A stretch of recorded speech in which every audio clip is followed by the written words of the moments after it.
Luis Handy Cardenas, and I come from University of Wisconsin-Madison Thermohydraulics Group, fourth year PhD student, hopefully final year, under my professor, Dr. Mark Anderson, and I'll be presenting on the topic of corrosion and tribology developments in nuclear salts. So to go about this, I'll first talk a little bit about what we've been doing recently as far as impurity measurement in salts. I'll then focus the discussion around an inline hermetic bearing pump that we've been developing, different to what's conventionally used in molten salt systems. And for this pump, we've had to do several material advances in corrosion and tribology, as it requires some unique things that I'll present to you in a moment. So first, as far as the purifications go, we've gone through several procedures. Lately, we've been exploring the use of a chlorination type procedure for both fluorides and chlorides in sizable quantities up to 50 kilograms. And then the question is, how do you know it's purified?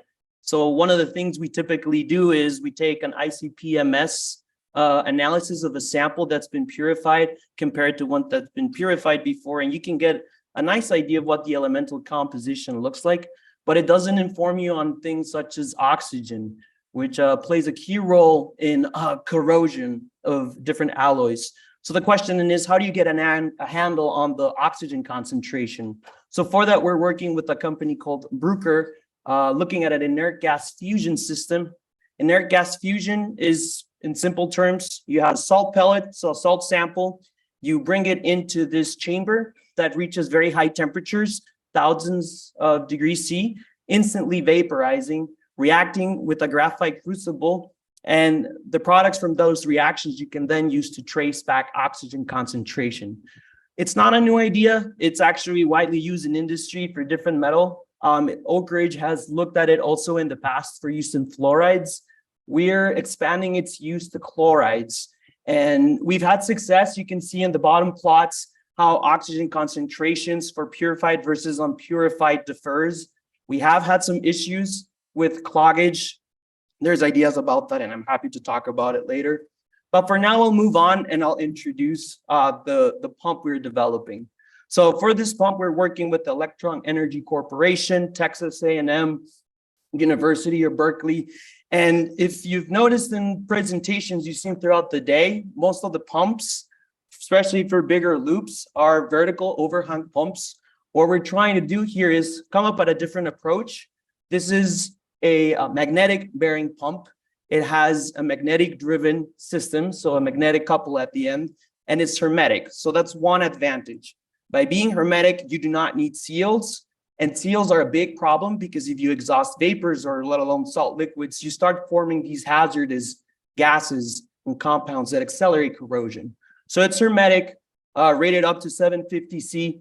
And the second advantage is that it's an inline system, meaning you're not restricted to location. You can just place it wherever you need it on the loop.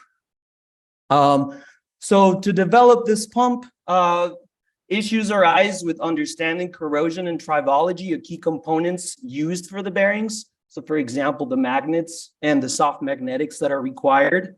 The pump is additively manufactured. It's a double suction design. So there's thrust balancing going on. We're using a nickel tungsten carbide coating on catcher bearings, which are only active when there's a loss of power or at startup and shutdown. But yeah, the question is, how do the magnets fare in the salt?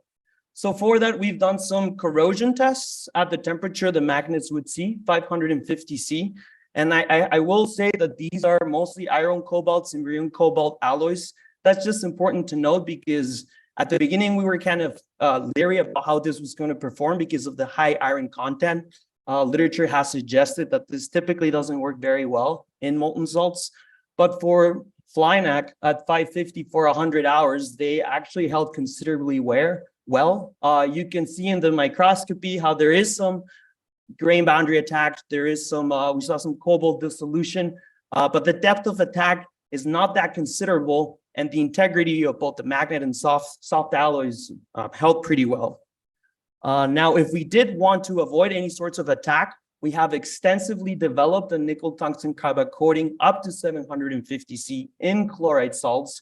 And what you can see in the middle, you have the microscopy as well, but just at the top image in the center. So to the left, you'll see a whitish side. That's the coated side. Underlying base substrate after being exposed to salt doesn't exhibit any grain boundary attack. Whereas to the right side of that, you have an uncoated side where you can see some of the porosity. So the coating works pretty well. We also advanced the coating in using hydrodynamic bearings, salt-wetted bearings at high temperatures for a more conventional salt pump system. This was together with Sulzer, powder met, and high temperature systems.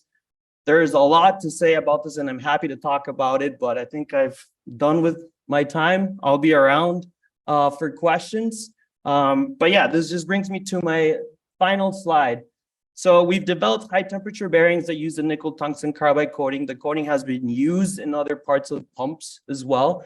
We have a new type of pump that we are getting ready to test to evaluate high temperature bearings in molten salt, which we've observed resist corrosion and also observed that retain magnetic properties after being exposed to 550 C. And yeah. With that, I just want to acknowledge all the group of scientists that have collaborated in my group to make this research possible. And yeah, thank you.